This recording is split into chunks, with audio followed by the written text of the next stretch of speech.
അപ്പോൾ തെലങ്കാന എന്ന് പറയുന്നത് ഹൈദരാബാദ് മാത്രമല്ല കേട്ടോ. ഇന്ന് നമ്മൾ പോകുന്നത് ഹൈദരാബാദ് 50 കിലോമീറ്റർ ദൂരമുള്ള ഭുവനഗിരി അഥവാ ഭുവനഗിരി എന്നുള്ള സ്ഥലത്തേക്കാണ്. ഞങ്ങളൊരു ആവശ്യമുള്ളതുകൊണ്ട് അങ്ങനെ പോയതാണ് കേട്ടോ. അപ്പോൾ നമ്മൾ പോണ വഴി കരിക്കൊക്കെ കഴിച്ചിട്ടാണ് പോയത്. നിങ്ങൾക്ക് റൈറ്റ് സൈഡിലേക്ക് ഒരു വലിയ മല കാണാം ഈ കെട്ടിടങ്ങളുടെ ഇടയിൽ കൂടെ. അത് ഫേമസ് ആയിട്ടുള്ള ഭുവനഗിരി ഫോർട്ടാണ്. ഇവിടുത്തെ രാജാക്കന്മാരൊക്കെ പണ്ട് ഉണ്ടായിരുന്ന ഒരു ഫോർട്ടാണ് കേട്ടോ. ഇതിൻ്റെ ഏറ്റവും ഉയരത്തിലാണ് അത് ഉണ്ടാവുക.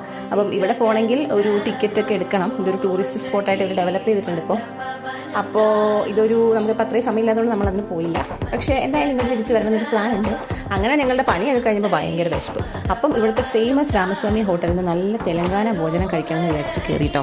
അപ്പോഴാണ് നമുക്ക് തെലങ്കാന സ്റ്റൈൽ ഭോജനം ഞാൻ ആദ്യമായിട്ടാണ് ഒരു ഹോട്ടലിൽ കഴിക്കുന്നത്. അടിപൊളിയായിരുന്നു. മോരുകറി, പച്ചപ്പുളിസും, അതുപോലെ തന്നെ പരിപ്പും വെള്ളരിക്ക ഇട്ടൊരു കറി, പിന്നെ തൈര്. ഈ റൈറ്റ് സൈഡിൽ കാണുന്നത് എള്ളുള്ളിക്കാരമാണേ. പിന്നെ ലെഫ്റ്റ് സൈഡിൽ കാണുന്നത് അച്ചാറാണ്. പിന്നെ അതിൻ്റെ കൂടെ ഒരു മസാലക്കറി ഉണ്ടായിരുന്നു. വെണ്ടയ്ക്ക് ഒരു കറി ഉണ്ടായിരുന്നു. പിന്നെ നോൺ വെജ് ആണെങ്കിൽ മട്ടനും ചിക്കനും ഒക്കെ നല്ല തെലങ്കാന സ്റ്റൈൽ കറികൾ കിട്ടും. വളരെ ചീപ്പായിട്ട് ഇവിടുന്ന് കഴിക്കാം. നല്ല ടേസ്റ്റി ഫുഡായിരുന്നു കേട്ടോ.